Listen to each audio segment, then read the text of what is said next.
Le Nouvel Esprit Public, Philippe Meyer, bonjour.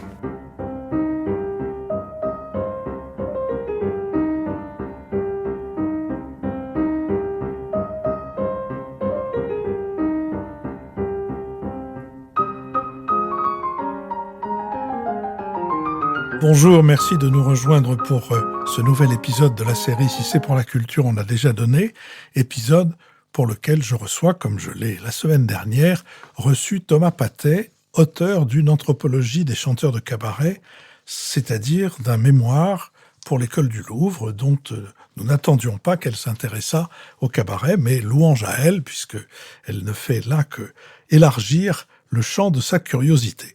Alors, Thomas Patay, on a essayé de raconter l'histoire des cabarets, depuis les tout premiers sous l'Ancien Régime, en passant par ceux d'avant la guerre de 14, puis le café-concert, puis l'influence du jazz avec l'arrivée des Américains, mais surtout, vous nous avez expliqué que vous avez construit votre mémoire, quand ça n'est pas sur des archives, vous l'avez construit dans des entretiens avec 6 chanteurs et chanteuses dont la carrière a débuté quelquefois. C'est tenu entièrement au cabaret. Le premier d'entre eux dont vous nous avez parlé, c'est justement quelqu'un qui est sorti de l'univers du cabaret pour atteindre pendant des années et des années, jusqu'à ce qu'il mette lui-même, pour des raisons de fatigue physique et de maladie, suite à un accident de voiture, un terme à sa carrière sur les grandes scènes, c'est Serge Lama. Qu'est-ce qu'il vous disait, Serge Lama, des cabarets ? Comment vous les décrivait-il ? Comme une initiation, comme un lieu de solidarité, mais aussi un lieu qu'on veut quitter rapidement. Marie-Paul Bell m'a dit la même chose. C'est des gens qui voulaient faire du cabaret maximum 3 ans, qui n'auraient pas supporté faire ça toute leur vie, en fait. Parce que l'envie de scène plus grande, l'envie de plus grand public, l'envie de voyager, et l'envie de passer à la radio aussi. Ça, c'est très étonnant. Est-ce que quelqu'un comme Serge Lama ou quelqu'un comme Marie-Paul Bell vous a parlé de chanteuses ou de chanteurs qui, pour elle ou pour lui, auraient été des exemples ? Non pas forcément des modèles, mais des exemples. Oui. Marie-Paul Bell, c'est Barbara. Et d'ailleurs, Marie-Paul Bell, que je vais voir ce soir en concert, depuis qu'elle a quitté le cabaret... Elle y est revenue. Elle y est revenue, mais à chaque fois dans son tour de chant, elle met une chanson de Barbara pour ça aussi, parce que c'est le modèle absolu. Et du côté de Serge Lama, oui, les modèles, c'était Beko et Aznavour. D'ailleurs, Aznavour est toujours pas très très loin de Serge Lama. Quand je l'ai interviewé dans son salon, il y avait une photo de Charles à côté de lui. C'est le maître. Oui, ça, vous n'avez pas eu malheureusement pour vous l'occasion d'interviewer Charles Aznavour, mais puisque cette chance m'a été donnée, je peux vous dire que les conversations avec lui J'ai eu la chance admirables. De le voir en concert. Je possède le dernier mouchoir de la Bohème. Il avait toujours. Oui, et je l'ai eu au téléphone une fois, peu de temps avant qu'il ne disparaisse. C'était... Enfin, peu importe. Ne nous attendrissons pas inutilement. Donc, je reviens à la question que j'avais commencé à vous poser semaine dernière. Non, pas celle-là, l'autre, si je puis dire, qui est vous. Quand vous essayez de vous imaginer une soirée, vous êtes un spectateur de l'Écluse. D'ailleurs, quels sont les cabarets dont vous vous souvenez, si j'ose dire, puisque vous n'êtes allé dans aucun d'entre eux, mais qui ont le plus marqué à travers vos rencontres et vos lectures ? L'Écluse, évidemment. Alors, l'Écluse, pouf. On s'arrête, on explique où c'est. Quai des Grands Augustins à Paris. Au numéro 15. Après ça existe toujours, c'est pas un cabaret, mais ça existe. Après le boulevard Saint-Michel et en allant vers la Coupole, vers l'Institut. Tout à fait. Et c'est donc presque au boulevard Saint-Michel. C'est tout en longueur. Et eux, à l'Écluse, s'il fallait mettre, comme il y a chez Patachou aujourd'hui, une liste des gens qui y ont chanté, on aurait passé de la façade. Hein. Oui, ça c'est clair. Mais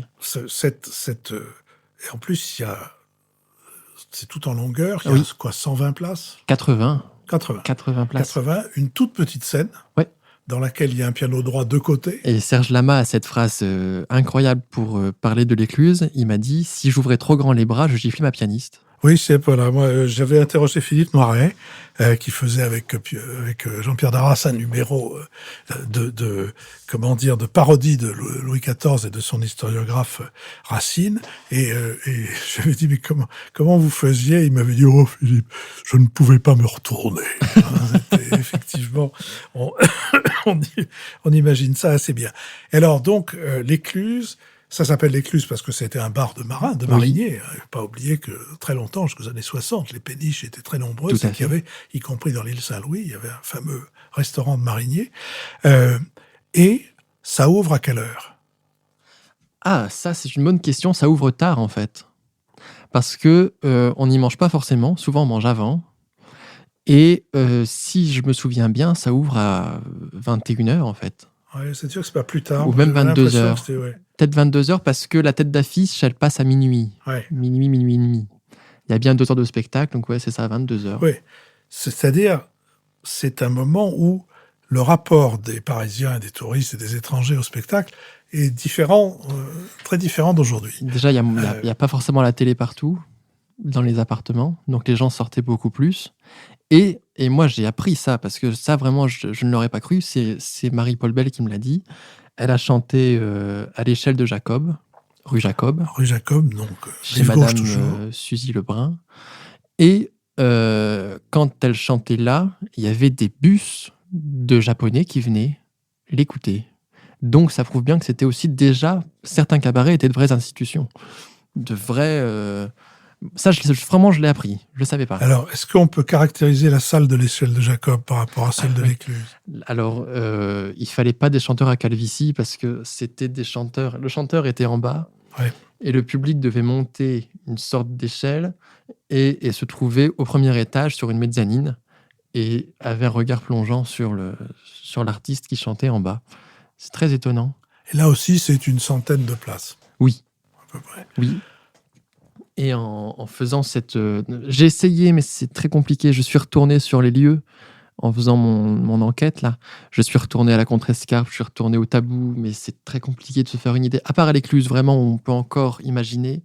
Mais tout le reste, le Tabou, il m'est arrivé une chose incroyable quand je suis allé au Tabou. Et c'est la conclusion de mon devoir, c'est que j'arrive au Tabou, qui est un hôtel de luxe maintenant. Et je dis, voilà ma requête, j'aimerais voir la cave, si elle existe toujours. Et le monsieur me dit, alors non, maintenant c'est une piscine. Mais je vais vous présenter au maître d'hôtel qui travaille là depuis 20 ans ou 15 ans. Et lui, il a toutes les archives. Et je lui dis, voilà monsieur, je m'appelle Thomas Pathé, je suis pour l'école du Louvre, je fais une enquête anthropologique sur les chanteurs de cabaret. Et il me répond, c'est incroyable ce que vous me dites, parce qu'il y a peut-être 15 ans, Madame Gréco est venue pour voir ce qu'était devenu sa jeunesse. Et elle m'a dit cette phrase incroyable. Un jour, un anthropologue viendra ici pour tenter de comprendre ce que nous avons été, et il repartira bredouille. J'espère que vous avez mis ça en exergue de votre mémoire. Ça finit mon mémoire. Je trouve ça dingue. Enfin, c'est une chance folle et en même temps, je ne suis pas bredouille, je suis même content, mais ça montre à quel point maintenant c'est beaucoup un milieu d'archives en fait. C'est très difficile de se faire une idée.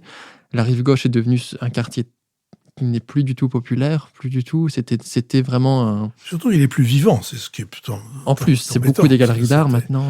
Oui, enfin bon, la forme d'une ville change plus vite. Hélas, que le cœur d'un mortel, disait un dénommé Baudelaire, qui avait l'œil. La galerie 55, il n'y a plus rien du tout. Non. C'est celui qui a fermé en dernier, je crois. La Rose Rouge. Au milieu des années 70. La Rose Rouge a disparu. Cela dit, si vous prenez l'inventaire des music-halls de Paris, si vous prenez l'inventaire des salles de théâtre... Bobino n'est plus là, l'ABC n'est plus là. Oui, bien sûr. Je veux dire, le mouvement... Mais ça montre à quel point la chanson tenait une place importante dans la société française, sans doute parisienne sûrement, il y a 50 ans. Oui. Ou plus que ça aussi, mais il y a encore 50 ans. Et c'est aussi ça, parce que le devoir que j'ai fait, c'est aussi un devoir de mémoire. Parce que malheureusement, si j'avais fait ça il y a encore 4-5 ans, j'aurais eu des entretiens avec Gréco, avec Aznavour, j'aurais pu. Et je dis pas que c'est les derniers, là, mais même mon mémoire rendu, je continue de rencontrer des artistes. Là, il y a pas longtemps, j'ai posé mes 20 questions à Gilles Dreux, au téléphone, il y a 15 jours. Alors Gilles Dreux, rappelons qui est Gilles Dreux, un Québécois, Oui. qui a eu un succès considérable avec l'adaptation d'une Oui. messe, la Missa Criolla, Exactement. et dont il chantait l'Alléluia qui était devenu Alouette, Alouette, Alouette, je exactement. te plumerai. Et lui, il a eu. C'est un des rares qui m'a dit mai 68, ça m'a sauvé la vie. Parce que beaucoup m'ont dit ça m'a achevé. Parce que ce soit parmi des 6 que j'ai interviewés, 5 m'ont dit mai 68, ça nous a achevé les cabarets. Mais Gilles Dreux m'a dit moi, ça m'a sauvé la vie parce que les étudiants ont chanté Alouette, Alouette en manifestant. Et c'est grâce à ça que j'ai fait les musicals après. Ouais, je ne sais pas ce qu'il est devenu depuis, mais ça n'a pas Là, beaucoup. il est tranquillement retraité en Ardèche. L'Ardèche est une espèce de terre de retraite pour beaucoup de. Alouette, Alouette a été un vrai tube, Oui. mais au-delà, je crains que Gilles Dreux Après, il a fait pas... Descendez l'escalier, Ouais. que je vous vois, Juliette, et il a fini dans la tournée Achetant des têtes de bois. Ouais. Tiens, c'est une bonne question à laquelle je n'avais pas pensé. Achetant des têtes de bois. Alors, d'abord, rappelons ce que c'est, Achetant des têtes de bois. Qui sont les chanteuses et les chanteurs de ces tournées? Alors, ça a commencé... Parce que moi, alors, je parle comme si j'étais un ancêtre, mais j'ai vu, je crois, quand j'étais petit, j'ai dû y aller avec mes grands-parents, il y avait Marcel Amont, il y avait Gilles Dreux, il y avait Michel Thor. C'était vraiment, à part Marcel Amont qui est l'exception, c'était vraiment les années 70. Oui.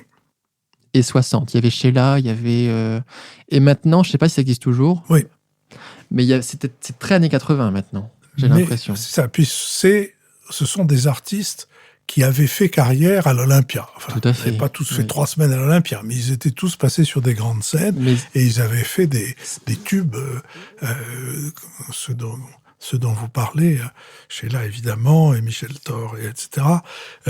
Donc c'est pas la population des cabarets. Pas du tout. Mais c'est une population de chanteurs qui bourre les salles aujourd'hui. Tout à fait. Il y avait, je me souviens d'avoir vu un reportage à la télévision où j'avais vraiment l'impression de voir les tombes du Père Lachaise s'ouvrir et sortir des gens qui d'ailleurs depuis sont retournés dans la tombe du Père Lachaise. Et j'avais été très impressionné, non pas qui continuent à chanter, tant mieux. Je veux dire, si on peut chanter jusqu'à la mort. Jusqu'à la mort, c'est une chose excellente, mais par la ferveur du public. Oui, c'est par la ferveur du public. C'est vraiment impressionnant. Et d'autant que Mais c'est très marrant parce que c'est un peu une formule cabaret, finalement, ces spectacles-là, parce que c'est un quart d'heure par artiste, 10 minutes par artiste. Oui, ça c'est vrai. Mais c'est des chansons que le public connaît déjà à l'avance. C'est ça qu'il aime.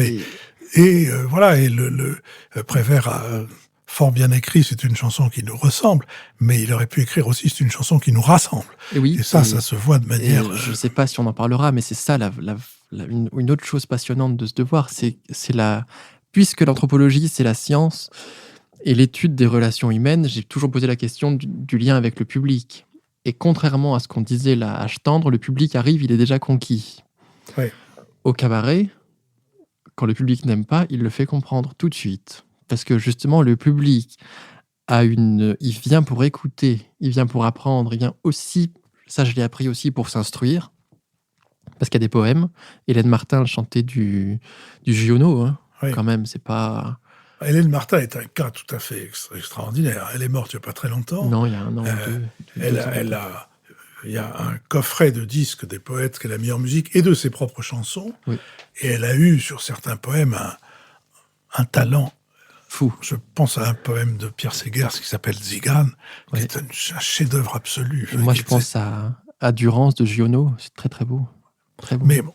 Mais, et c'est ce que je disais, le Claude Lemel qui a fait... C'est intéressant parce qu'il a chanté 15 jours à tout casser au cabaret. Oui. Parce que lui, il voulait écrire des chansons. C'est ça, Claude Lemel. Alors, c'est le moment de dire qu'il est. C'est un chanteur. Ça a été un chanteur, mais c'est surtout un parolier. C'est surtout un homme qui a davantage émargé à la SACEM que dans la caisse des cabarets. Mais c'est un cabaret. Vous avez 5-6 chansons dont il a fait les paroles que vous citeriez comme ça. L'été indien, c'est lui. Les yeux d'Émilie, là, de Joe Dassin, c'est lui. Je crois qu'il a fait pas mal de chansons de Sardou. Enfin, c'est... Ça a bien marché. C'est un Ça homme a qui très sait bien faire. marché. Et alors, il m'avait dit, je crois qu'il en est à son 300e interprète. Quelque chose comme ça. Et de toutes les générations. Et Claude Lemel m'a dit que son premier soir au cabaret, il a senti que le public était réticent. Et ça, c'est terrible, parce qu'un public qui n'applaudit pas au cabaret, c'est assez fréquent, finalement. Ouais. Ça n'existe, je pense, plus. Non seulement ça n'existe plus, mais la permission donnée à un public qui a payé sa place de manifester son enthousiasme c'est plus qu'une permission, c'est une injonction. On dirait que les gens ont été dressés par la télévision et que s'ils ne font pas une standing ovation, ils sont frustrés. Mais la permission de donner au même public qui a payé le même prix sa place le droit de manifester son désintérêt, son désaccord, sa frustration, sa désapprobation, ça, c'est absolument impossible. Si quelqu'un se met à huer, que ce soit dans un concert ou que ce soit à l'opéra ou que ce soit au théâtre, il est immédiatement pris à partie par le reste de la salle. Et franchement, enfin,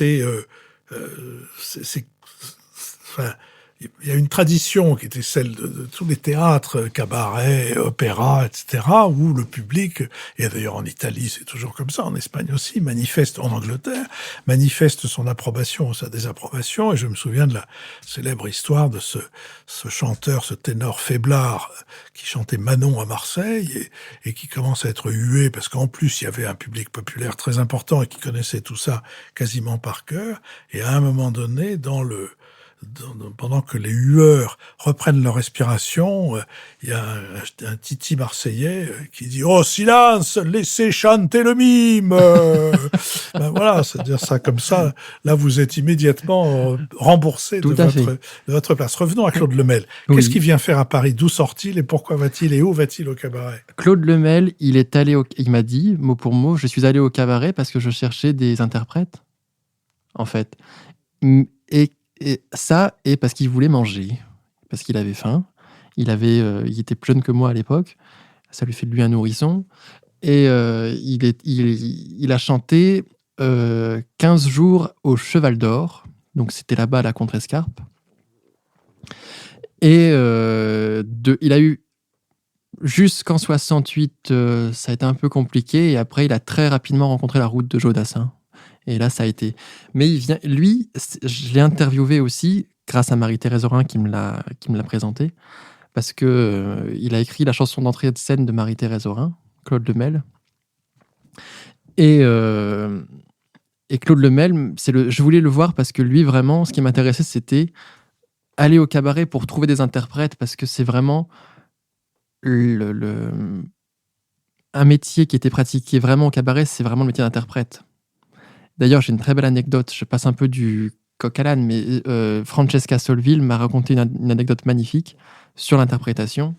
C'est que à l'époque, elles étaient 3 à chanter J'entends, Aragon Ferrat. Il y avait elle, Francesca, il y avait Catherine Sauvage et il y avait Cora Vauquer. Et un soir, elle chantait à la Contrescarpe et Aragon vient. Et elle chante, du coup, avec toute son âme, J'entends. Et Aragon vient à la fin du concert et lui dit « C'est incroyable, parce que hier, je l'ai entendu chanter par Catherine Sauvage, c'était pas la même chanson. » Et ça m'a aussi intéressé. J'ai fait toute une partie sur vraiment qu'est-ce que c'est interpréter et la pratique de l'interprétation, parce que je pense que c'est le vrai métier du cabaret, c'est être interprète. Nous y reviendrons, Thomas Patey, mais pour l'heure, nous allons donner rendez-vous à nos auditeurs la semaine prochaine et vous remercier de ce moment passé en votre compagnie.